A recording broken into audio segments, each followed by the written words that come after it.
With that, let's get this summit started with two very special people. The first is veteran technology and business reporter Michal Levram, and the second is former Congressman Garret Graves, who just so happens to be the co-chair of the AI Infrastructure Coalition, which basically is an organization that brings together companies from all the different layers of the AI tech stack.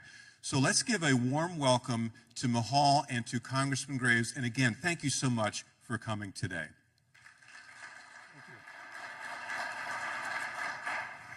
All right, good morning, everybody. Good morning, Congressman. Good morning. Thank you for joining us. So I want to dive right in. You co-chair the newly launched AI Infrastructure Coalition, and part of the mandate, part of what you're advocating here is for basically every layer of the AI tech stack. That is a tall order. There's a lot that goes into it. So I want to just start by asking you, where do you begin? How do you prioritize your work? Yeah, look, it's a great question. You just heard a joke that came off of ChatGPT. My wife the other day was trying to figure out what color couch to get and literally loaded it in ChatGPT to figure out what color couch that would fit into the interior of the house. This is something that just, it impacts every single person's life, whether you use it to help you out with finding routes through traffic, whether it helps you with weather prediction. It is amazing how much it touches every single person's life. And so, in terms of prioritizing, it's identifying both the obstacles and opportunities that can ensure that American tech can prevail, that we can have an amazing American AI industry that doesn't just benefit the personal lives of Americans, but those all around the world. Okay. It's been reported that some of the member companies in the coalition include Google, Microsoft, Cisco, but there are also companies reportedly, again, like PG&E, Duke Energy, QTS, which operates data centers.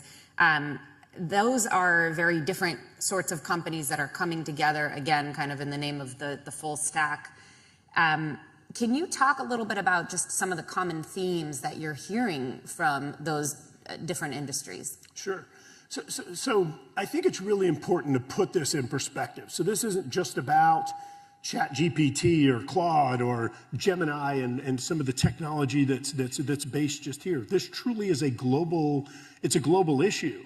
And we're up against largely China, which is out there as an authoritarian regime that doesn't have respect for the environment or intellectual property rights or personal property rights, human rights. And so it is ensuring that we have policies in the United States that can allow us to compete. We have better technology in the United States, but if we're held back by government regulation, that could, the weak link in the chain, you talk about the utilities to the hyperscalers, to the financiers, to the innovators. If we have one weak link in the chain, it's going to undermine the entire American AI industry. It's going to prevent these companies from being able to progress, from being able to achieve maximum potential. And let me say it again, this is all about some of the amazing opportunity that this can provide for individuals' lives. And you're adding additional companies to the coalition, correct? We are. The coalition grows every week, and just continuing to get more and more diverse folks, because as you know, AI is not limited to a computer industry. It literally affects all Americans' lives.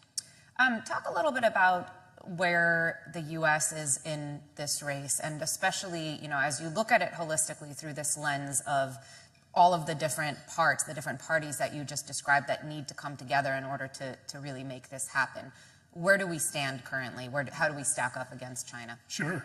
Well, the good news is that our technology is superior. Our chips, our large language models, I think the United States has superior technology today. But as you pointed out, the diversity of the stack, and I'm going to use this term again, any weak link is going to prevent us from moving forward. So for example, as we sit here and go through, and you can pick a number, we've gone through 20 years of stagnant electricity, we've gone through 40 years of stagnant electricity, and you can largely justify anything in that range.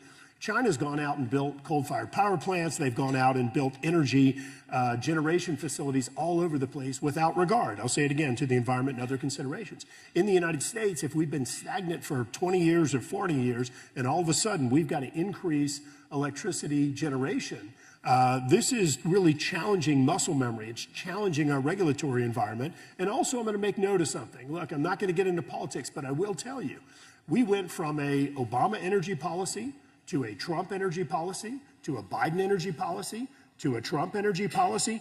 This doesn't provide stability or predictability. These are radical changes. And what's really important is we stay focused on things like math and science to guide our energy policy, because that is one of the biggest challenges that we have that I think is going to hold us back if we don't get permitting and energy down pat. You mentioned the different administrations and different energy policies. Where do you see, without getting too political, as you said, but where do you see as the kind of the common denominators, the bipartisan areas where there is agreement and there is an opportunity, a chance to move forward with more stability? Well, so the good news in the energy space is that if you really start looking at math and science, and you can look at what the International Energy Agency released a report basically saying that even though in the short term it's likely we're going to have to use baseload power like natural gas and complementing renewables, complementing nuclear and other technologies, but that the AI technology itself, through a feedback loop, they're saying within 8 to 10 years you could actually reduce electricity generation and emissions. So we can actually find ourselves on a trajectory to where we can improve reliability, improve affordability, improve environmental impacts, improve conservation by actually investing in the technology now. So I really think we have to look at this like an investment, something that, gosh, I've got to cut this check today, but that within a very limited period of time, you're going to see those returns that are going to more than pay off. You mentioned the technological dominance and power that we have when it comes to parts of the stack. Where are some other areas where you think the U.S. can lead when it comes to AI in the future? Well, look, there's no doubt that, as I mentioned earlier, that the chips, the semiconductors, I think that we have the dominant technology today. Some other areas where I think there are huge opportunities are in some of the fiber, the communications. I think in some of the transmission related to energy, looking at reconductoring, and coming back to energy again. I really want to double tap on this issue what the IEA brought up. Right now, China's out there just indiscriminately, as I mentioned, largely building coal-fired power plants. And I think that we have the opportunity to lead on energy conservation and efficiency efforts. What is the right portfolio? How do you manage these generation facilities? How do you manage transmission? And I think it's another area that could go well beyond just the, sort of data center AI space into literally every sector of the economy in the United States and around the world, and really giving us another huge leadership opportunity. What about some of the other threats that you see to the tech stack currently? Look, the threats are profound. I often look at this, and you've heard people call this a race. You've heard people call this a Cold War. And I think those are accurate terms. I think a lot about the fact that, you think about the courage of someone like George Washington. You think about the sacrifice of some of the veterans in different battles that have fought for our freedom, that have allowed us to have this amazing Bill of Rights that is second to none. And we take those things for granted. But the reality is, let's take DeepSeek, for example. The Chinese technology came out. When you searched Tiananmen Square, when you asked about capitalism versus communism, when you asked about free markets, when you asked about freedom of speech, all of those things you were given discriminatory answers. You were given answers that really challenged those great things, that didn't give accurate answers about Tiananmen Square. And so when you think about the future, where the threats are, in my opinion, all of the sacrifice that so many have made for us, and we're putting those things at risk. American values are being put at risk. And that's what I'm most concerned about long term. Now, look, you can absolutely get into economic models and how the country that prevails in this war will be the dominant economy, will have the dominant military, will have the dominant cybersecurity, national security. So the threats are profound. I do not think that we should understate how profound this is. This is a huge deal. We've got to get it right. We've all got to come together and can't allow politics to move in a populist direction that undermines U.S. dominance here. By the way, just to follow up on something you said about the Chinese models, there were and are still some criticisms of American models having bias in them. Is that something that the coalition is thinking about looking at? Michal, I appreciate you bringing that up. It's important that, look, I'm not going to sit here and tell you we've gotten everything perfectly. We haven't. We've made mistakes, and we're going to continue to. But ensuring that we get accuracy and eliminate bias out of the models is something that's very important. And as you know, there are numerous models that are out there today. And I think if consumers, if folks that are using these models, if they're finding the bias, if they're finding inaccurate information, then those models are not going to continue advancing. They're not going to prevail. And I think it's safe to say that some of the companies today that are out there in the AI space aren't going to make it. And I think it's really important. I think there's a huge motivation for companies to get it right and to ensure that the bias is not incorporated into their outputs. Another stated priority of the coalition, in addition to AI dominance and the full stack, as we said, is to create high-quality jobs, to have an eye towards jobs in America. There is a lot of concern from both parties right now that AI is going to do just the opposite. So talk to us about just how you look at this, how you view job creation. Obviously, in any technological transformation, there's an era of disruption, there are new jobs created, but we're in this period where it's not clear what those new jobs will be, so not the full extent of them at least. So give us a bit of a just riff on how you are thinking about it currently. Sure. So look, let's be realistic. Taking a step back, how many times have you heard this technology is going to eliminate jobs? It's going to ruin these different industries. You had different books that were written saying that all these jobs are going to be lost through computers, through internet, and other things, and none of it has manifested.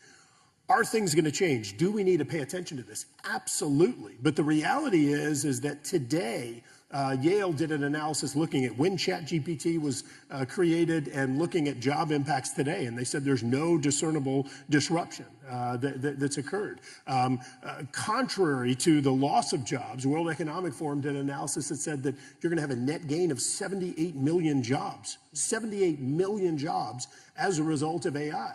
Today, you have hundreds of thousands of people that are employed by data centers, and in fact, multiple times the number of workers that are in the entire U.S. auto industry today. I'll say it again. You have more workers, multiple times more workers working in AI data centers than you do in the entire U.S. auto sector. And so this is an opportunity for us, and it's another reason why the United States has to lead. Now, do we ignore this? No, because I do think that you are going to see new job sectors and opportunities open up. But I think that this is going to be an opportunity for U.S. workers to actually gain higher compensation, to gain better jobs. But we've got to pay close attention to it. We have to make sure we're investing in training in the right areas, and we have to ensure that this sky is falling mentality it is not allowed to get traction because it's simply not accurate based upon history and based upon what we're seeing today. You bring up a good point, reskilling, training. It's something that's been very hard to do at scale, and obviously lots of companies, public and private sector, have tried to do this. What are you hearing from the member companies in the coalition? How are they approaching it? Yeah. They have to do this themselves, by the way. It's not like all tech workers are, poised for this era either themselves. That's one of the coolest things that I've seen is I've seen companies making investments in community and technical colleges, in four-year colleges and other training programs themselves because they want to make sure that they're helping to create and inform this pipeline of workers. And so, yes, they are making investments themselves, working with the different educational institutions around the United States to make sure. And this isn't just out there folks who are actually involved in AI and building large language models. This is, hey, look, we need people that can go out there and build transmission lines and people that can go build power plants and things like that. It is remarkable. In fact, right in my hometown, we have a massive industrial contracting company that is hiring thousands and thousands of people to go out there and go build these data centers. So just making sure that we have the workforce of the future that is with the right pipeline to have them ready to go when we need them. Okay. What do you see as the most urgent call to action? Like the one thing that we should all be thinking about doing right now, the one thing maybe you want the White House, Congress to be doing right now to best position the U.S. for AI? Yeah, so look, I think just kind of setting the table, and I made reference to this earlier, but I want to highlight it again. This isn't just the United States out there doing this all by itself. There is a global race that is occurring. And so the first thing is we've got to calibrate ourselves to what's going on globally. I'm going to say it again. China is out there with an entirely different set of rules, and we've got to make sure that we acknowledge that. Secondly, look, you've heard a lot of states going out there and talking about writing laws in different states to put different restrictions in place, which, look, I want to be crystal clear. We need sideboards on the technology, but that is why we have the Federal Trade Commission. That is why we have the Federal Communications Commission. That is why we have the EPA for the environment and many, many other agencies out there. The conversation that's going on right now, could you imagine a scenario where an airplane that is flying from New York to California was told that when you're flying over New York, you have to comply with these standards and use this type of fuel. But when you fly over Illinois, you have to do this. And when you fly over Iowa, you've got to have this technology. And when you get over to Nevada, I mean, it doesn't make sense. It doesn't. And it's as simple as something as personal. Even if I'm using a retailer in my home state of Louisiana, and they're using a charge system that then sends the charge, the financial information for my credit cards in New York, you can't have a different set of rules along the way. So we've got to have uniform standards. And let me just reiterate something. Do we need sideboards? Yes, but that's why we have all of these federal agencies that are in place today. We need a uniform standard if we're going to prevail. And what is at risk is American values, American economy, American security. All of those things are at risk if we don't get this right. Well, Congressman Graves, I know you're just a few weeks into the official launch of the coalition, so appreciate you being with us here today. Thank you. Thank you. Thank you very much. Appreciate it.